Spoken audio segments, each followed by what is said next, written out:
So we're talking today about fitness. Look at those guns.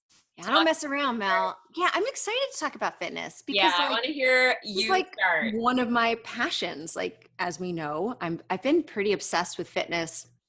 I mean, it wasn't like I was when I was younger. I wasn't a real like competitive athlete or anything, but I was one of the boys. I grew up on a farm. I was the only girl and I was the youngest. So being active was always very much part of my DNA because I wanted to keep up. I didn't want to be excluded from anything. And so I had to keep up with the boys, which meant that I had to be very strong and fast and physical. Yep. And then I wanted to always be strong, right? Because just being strong transcends mind, body, spirit. So I wanted to be physically strong always. So I had different periods of my life when I got really into fitness, like where I was a gym rat, like before I got married. And then when I first met my husband, we started dating and he was like, oh, I go to the gym. And I was like, oh, great. So do I. Let's go to the gym together. And then it became clear after a couple months that he really didn't used to go to the gym and he was only going to the gym for me. And so he'd be like, no, you go to the gym. And so he stopped going to the gym and then I kind of stopped going to the gym because that's like what happens. And then when we got married, I wanted to get back in shape. So I went back to the gym. And then after I had Talia, my first baby, I was like, well, I got to do something to get my body back. So I got back into the gym. And then after Jessie was when it was like, oh boy, you got to figure this out. Because after Jessie, my metabolism tanked. And I gained back all my pregnancy weight without even realizing it. I don't know if you've ever seen pictures of me. I actually need to share it because there's a lot of people that don't realize how overweight and out of shape I was. Yeah, I definitely did not know that. I was, and all my body weight goes on my tush and my legs. And so like, I was definitely chubby up top too, but like my butt, it was like, I was like a size 10, 12 pants without realizing it. I had basically 40 pounds of extra weight on me after I had Jessie. And so that's when I kind of like woke up and I was like, oh, no.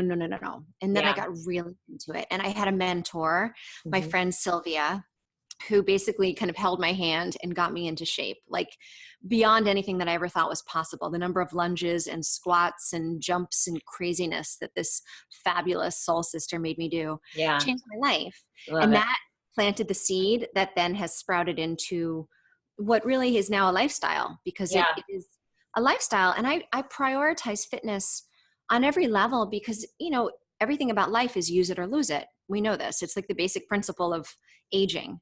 And so our muscle mass, our bone density, our neurological kind of kinetic chain, it's use it or lose it. So every day that we're not using these systems, and of course our heart health, our cardiovascular fitness, but every day that we're not using it after the age of 30, and you and I are well past the age of 30 now. Damn it. Aging, but we're aging gracefully, right? Yeah, I'm totally kidding. Every day that we're not using it, we're losing it. Yeah. So it's much harder now at age 40 to keep the muscle mass and keep the neurological and cardiovascular fitness levels and agility, balance. I mean, it's all connected, literally and figuratively. And so I'm super passionate about prioritizing my fitness because I prioritize my quality of life. And as we age, having this be a priority, having our health and fitness, and health is just, if you're healthy, that means you can just do your basic day to day without feeling pain, being out of breath, you know, having our energy levels be low. That's basic health. Yeah. Fitness is how much above and beyond could you do? Like if I said to you, oh, Mel, let's go for a bike ride today up to New Paltz. Yeah. You have to be fit to do that. Otherwise you'd be like, I don't know if I can go do that. I don't know if I can go rock climbing. I don't know if I can go hiking. Right. And so it's all about this quality of life and quality of adventure. It is really, really, really important. And so passion every day. I work really hard. My mom calls health and fitness the fountain of youth, which I think is so true. You know, I'm not perfect by any stretch of the imagination. Not either. Like I historically have used fitness and health as a core foundational piece of my emotional health because that's just, you know, such a big deal to me. And I'm a sensitive person. And it's like, it's important for me to have endorphins and to like really care about the physiology of my emotional state. If I'm not, I could easily be more emotional, which Mm-hmm. I don't want to be. I'd Yeah. rather be feeling strong and, just confident and calm and in that sort of bigger love and all that stuff, a big piece of that is caring for my body by eating healthy food and, getting enough rest and then going and getting some exercise in some form to like get those endorphins for my body. Yeah. I mean, the brain chemistry piece is real. Right. Mm-hmm. And to me, that's kind of like cherry on top. Right? The fact that I'm Yeah. always so happy and tons of energy, like that's like a cherry on top, right? Because it's real, like the dopamine, the endorphins, like Yeah. it's real. And so like you said, the nutrition piece is really huge. Cause like if we break it down, we're like, all right, what are your goals? If your goal is to be as healthy and have the best quality of life possible, exercise every day. Like that is it, just without Yeah. question. If your goal is to look as good naked as possible, which why wouldn't that be a goal? I mean, Okay. it's a great goal, right? But that exercise is super important. Food is a bigger piece of that, Yeah. right? Like, Yeah. and you can't compromise the exercise. Like there's a minimum effective dose of exercise that we Right. all need to have to look as good naked and have the quality of life. But that's when nutrition becomes a huge piece of it. And all of it, it's like, to me, why wouldn't we? And I love asking that question, right? Like, why wouldn't we prioritize this? And it's like, oh, well, what do we tell ourselves? We don't have time. Mm-hmm. I just don't have the time. I just don't have the time. All right. Bullshit, right? Right. Bullshit. Like there's always time. It's just priorities. Right. Mm-hmm. And then it's like, oh, well, gosh, I don't know where to start. I know it's so far out of my comfort zone. Like, where do I even start? I'm scared, Yep. which is totally understandable. Right. And all of these blocks are totally able to be overcome. Yeah. And so my encouragement, AKA challenge to anyone, is really call yourself out. Like, why the fuck wouldn't you be doing this for yourself? Like gifting Yeah. yourself with this, because then you're going to be able to gift everyone in your life a higher version of yourself, more Yeah. energy, more positivity, whether it's the brain health, the physical health. Yep. You're going to be able to show up for your people Mm-hmm. with so much more capacity if you care for yourself in this way. Yeah, definitely. I was listening to a podcast this week with Rich Roll on Lewis Howes' podcast, and Rich Roll is like this ultra marathon athlete, vegan, used to be like an alcoholic and just super unhealthy, just like, that type of story of like really unhealthy guy, emotionally destitute, like, and just sort of really changed his life. And it was cool because, I mean, his story is obviously very extreme. But one thing that he said was like, if he were asked like, which is like more important to start with, and Mm-hmm. he said that it's more important to start with the nutrition piece of health, because like, as you just said, like you can only do so much with exercise. Yeah. And like, if you're eating French fries and crappy food, and that just keeps your body low and keeps you in that, and like basically isn't fueling you in a healthy way, then there's really only so much you can do with exercise. And no, it's absolutely true. And again, I mean, I wanted to actually pull up because I want to show you, because you've never seen this.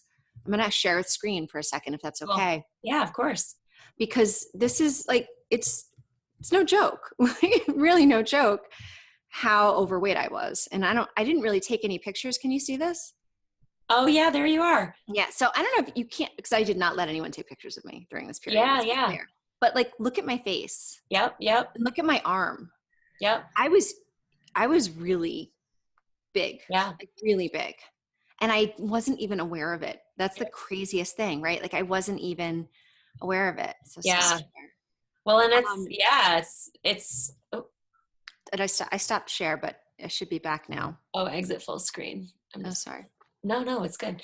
No, I mean, and that's understandable, right? If you haven't had experience of another reality, as it were, then it makes sense. And also, if you don't know how to get there and how to do it, and it feels scary and challenging, like, of course you would kind of not want to do it. I think that's just so, and a self-awareness too, because understandable. You can be like in denial, like full on denial. We're like, oh, it's not that bad. It's It's not really that bad. And when you have a new baby and a toddler, that's like a whole nother world of Oh not my just gosh. denial, but like, it wasn't even really denial in my case. It was just that complete haze of selflessness. I didn't help. Yeah. Could be aware of whether myself had gained 45 or whatever it was pounds. Um, and when I woke up, it was like game on. Right. Yeah. And so for me, and I know you're a lot like I am, and that we're both kind of pretty intrinsically motivated. Yeah. But I was like, and then I did all the things that, were really helpful. I got like exercise buddies. I like told everyone in my life, I'm like, are Yeah. you aware of the fact that I've gained Accountability. 40 pounds? Like told everyone, like, I'm going to lose this weight really fast. I started asking for help, finding resources, like friends that had gotten in shape, um, signing up for every free personal training session at every possible gym, right? Because I didn't belong to a gym at that point. So I was like, I'll just go to every gym and like just work out with everyone I can. And on the like the school auction is where I met my Yeah. friend Sylvia. Oh, And so it cool. was like literally being resourceful in all the ways that we can find the resources, Yeah. change, and don't give up, and Hmm. love yourself and be gentle with yourself through that really, really uncomfortable period. Because Yeah. it was, oh God, Yeah. I've talked I was about ashamed. discipline. I was like, it's Oh horrible. yeah. Well, of course, that first part is so hard. Like the getting back into or starting something new, like of any kind of habit building Mm, or any kind of like new challenge or new effort. I think in fitness, it's just very obvious. Like there's a piece of where you have to sort of really engage discipline and say, I'm committed to this no matter how hard it is or how it feels. I'm going to take action in this yeah. direction. Not in a dangerous, unhealthy type way physically. That's not what I mean, but meaning like in a follow through thing. Whether you That's why feel like it or not, right? yeah, Like when you whether you talk feel about like it or not. accountability and like taking action that you don't want to take, like actually doing it when it's so much easier to say no tomorrow, or oh, I'll do it the next day. Oh, I'm too tired today. Oh, I have to do this thing or that thing. It's yeah, it reminds me of the time when I think I've mentioned this story with us before, maybe not, but I was traveling professionally skydiving, and I was committed to doing the insanity workout with Shanti. Did I tell you Hmm. this? No, tell me. Anyway, it's like this DVD set, and it's this whole like 60-day or 90-day thing or whatever. I can't remember how long, but because I was traveling so much for skydiving, and it's so hard to work out on the road and having no routine. It's just like I had to cultivate some sort of intense commitment and unwaverable follow through. So I would get up in the morning in Finland, go outside with my laptop because there were people sleeping in the house, put my laptop on a chair. And this was when the CDs still went in the laptops. Right, right, right. Myself and do this workout outside before going and organizing and coaching skydiving for 10 hours, like, Hmm. and doing that for 5 days straight. But like, that's the level of follow through that I needed to have in that period of my life, because otherwise, and I feel like, I mean, I don't think you necessarily have to have that level of intensity, but I think you need it if you feel like you've got other things stacked against you for follow through. Yeah, and that's the cool thing too about all of this. There's been so many advancements over the last bunch of years around the science behind fitness and the minimum effective dose of fitness. And so Yeah. like when I was, because I after I got really fit with Jesse, a lot of my friends were like, Pam, will you help me get in shape? And Yeah. so I was helping people, and then eventually when my friends were like, no, I want to pay you, and I was like, all right, well then I should probably get certified. So I've been a certified personal trainer for about 10 years now, Cool. and all that stuff. So I actually have knowledge around this. Yeah. I I'm love kind it. of like an expert. This is great. Yeah, You've but done the work. Yeah. Yeah. I've Yeah. done Go the ahead. work. And so I used to spend like 6 hours a day in the gym because that's what my job was. And that's where I was. And in between clients, like that's what I was doing all day long. And of Wow. course I was in great shape because I was working out like 6 hours a day. Yeah. And I loved that. Now, as you and I both know, I'm doing a lot of other stuff. And so I don't have 6 hours a day to work out. So over the last bunch of years, I've really gotten focused on, okay, what is the minimum effective dose of the strength training, of the high intensity kind of cardio intervals, of the stretching and the yoga and all of that. And I've gotten very kind of scientific with the help of coaches, because other people I've learned from other people. So now I only work out maybe 20 minutes, maybe 30 minutes a day. Mm-hmm. And so it's a totally different routine. And I literally am in the best shape of my life. Awesome. So it's so attainable. And yes, the 20 to 30 minutes is hell and you feel like you're going to die. And it's that level of commitment. Yes. Commitment to the intensity and commitment to the routine, the follow through. And it doesn't need to be hours of your day. It doesn't need to be such a big time commitment. Mm-hmm. There's really no reason why we can't find 20 to 30 minutes, maybe like even just twice a week, 3 times a week, to be in great shape and have the benefits for in all areas of our life, our mental, emotional, kind of physical health. Yep. And it's so worth it. So worth it. Yeah, it's hard to be motivated by that. It's funny how fitness and nutrition can be some of the hardest things for people to do, to change their habits around. Yeah. And I've seen this in myself. Like sometimes when I put fitness and nutrition on an accountability list, I almost resist it more. You know what I mean? Like that phenomenon is so fascinating to me. One time in my life, and I'm not there at this moment, but one time in my life where it's not, I guess, that I'm not there. I'm just sort of 50-50 these days around this mindset. But like I had this shift of, instead of going to the gym being torture, which I think most people feel that way. Like, oh God, I have to go exercise, or, oh, I have to go to the gym. There's like all this stuff in the way. Yeah. The negative mindset. I got to the point where I went so much so consistently that it shifted to, I was excited to go. Yay, this is for me. This is some version of self-care and self-love, and it's me time and a break. Like I had achieved the reframe. You know what I mean? So I feel that 50% of the time today, but like I can also earnestly say some days I'm like, I'm back in that, like, I just kind of want to lay down or rest or whatever. And it's a mindset game. And I will also tell you that I did an experiment after I had Jessie. You're exhausted. Babies don't sleep, in case you weren't aware of that. Like babies, like this whole concept of, oh, you're not going to get any sleep. No, you really don't get any sleep. But I did this experiment for 2 weeks where I either went to the gym or I took a nap. And I kept track for 2 weeks straight. Yep. And it was literally 100% of the time. If I took a nap, I stayed tired all day. If I went to the gym, I felt great. Wow. So I did that for 2 weeks. I haven't taken a nap since, unless I'm sick. But literally I was like, why would, and I know some people are so pro nap and hey, maybe it's not for everyone, but try this for yourself. Like just try it. Like, I'm going to do a 2-week experiment. If I'm feeling tired, I'm either going to go to the gym or I'm going to take a nap. And then I'm going to document afterwards how the rest of my day feels, how I feel, how I sleep that night, and how I feel.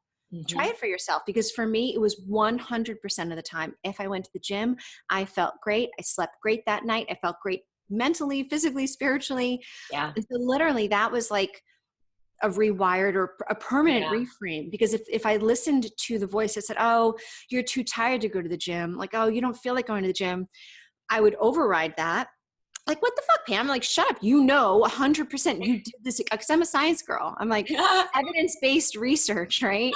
100% of the time, 100% of the time, if you go to the gym, you will feel great. So get your ass to the gym.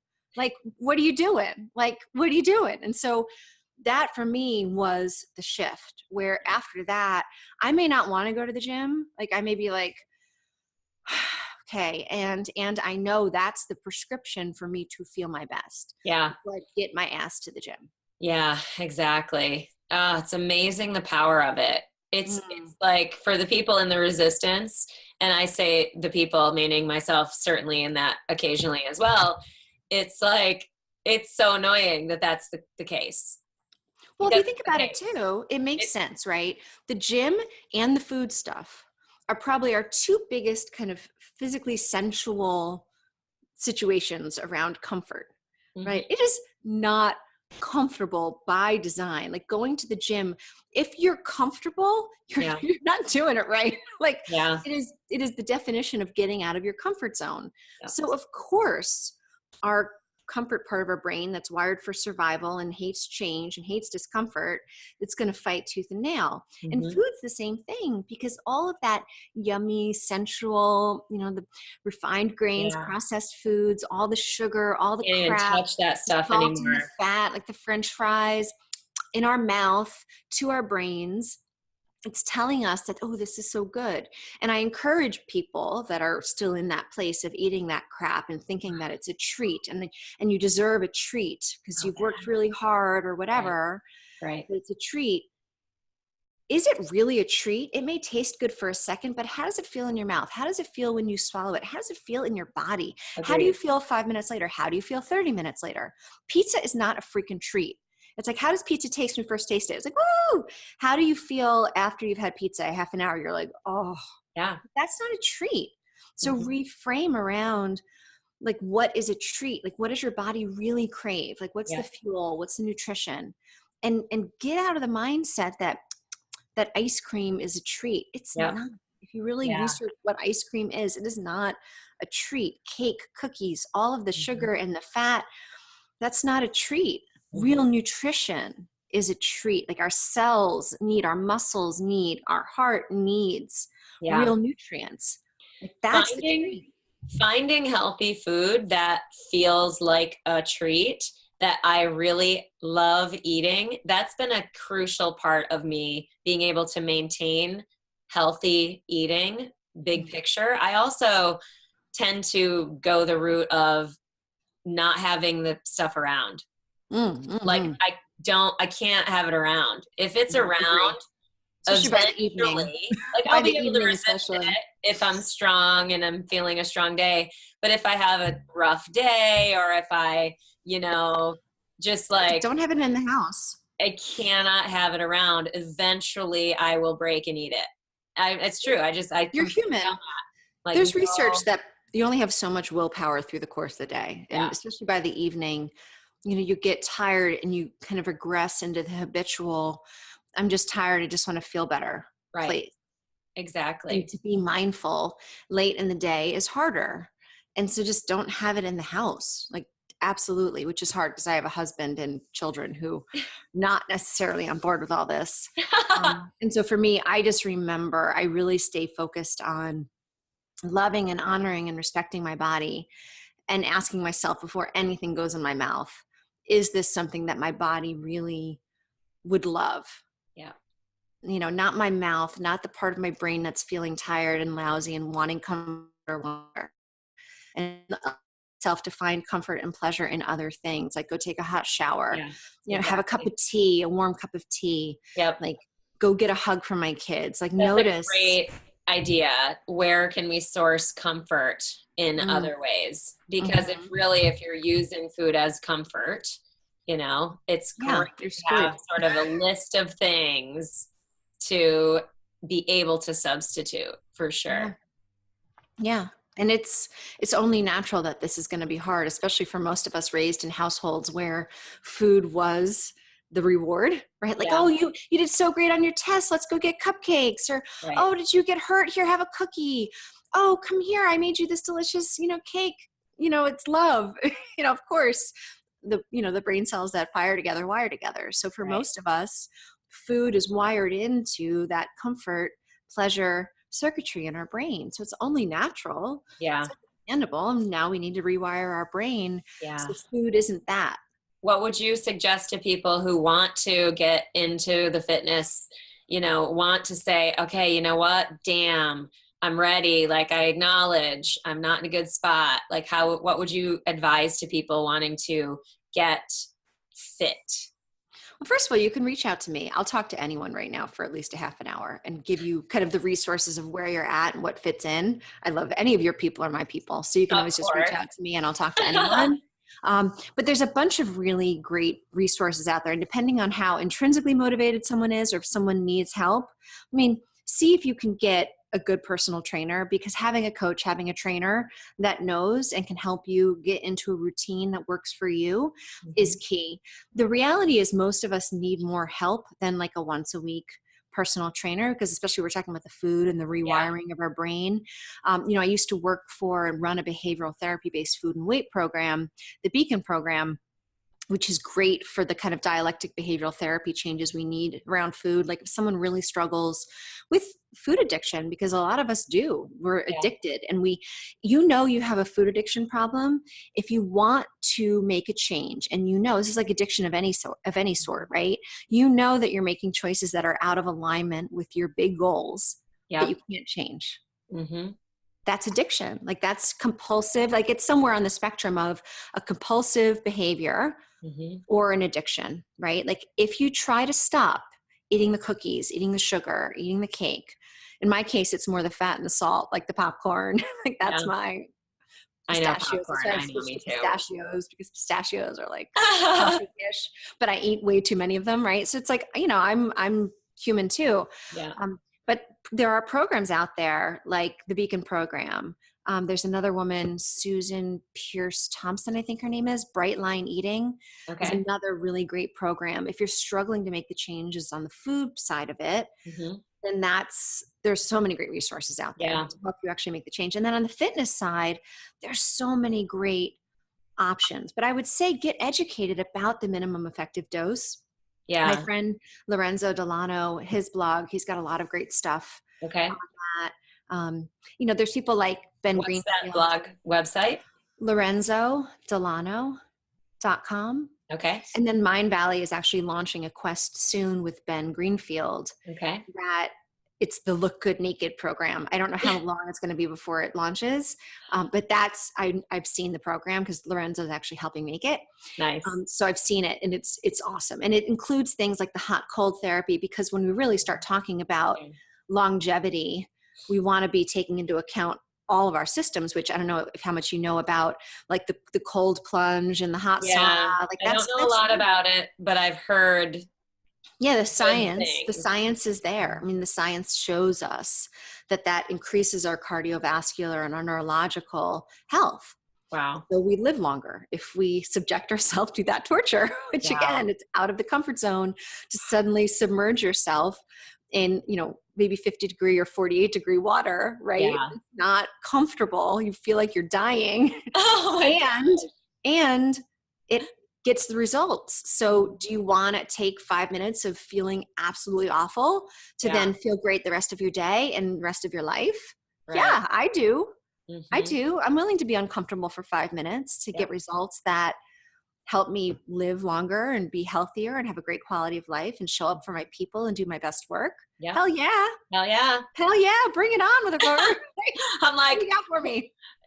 Turn the tub on, run the cold water. It's intense, but it's good. I love it. And I think I've told you, I'm hopefully in the next few months opening a New York City bricks and mortar fitness business that will have all of this. More about that. Yeah. Well, there's this machine. Again, this is all like Lorenzo introduced me to all this stuff, so I'm just so grateful. But there's this machine called the ARX that it's computerized, and it maxes you out weight-wise, force-wise, both concentric. So the concentric is when you're contracting your muscle, and the eccentric when you're lowering, extending your muscle. You can actually hold like 4 or 5 times the weight or more. When you're lowering it? When you're lowering, as you can when you're raising. But usually like traditional weightlifting, you can't suddenly stack your weight 5 times. You couldn't get it up to then lower. Yeah. So ARX does it all computerized mechanically. So it maxes you out every moment.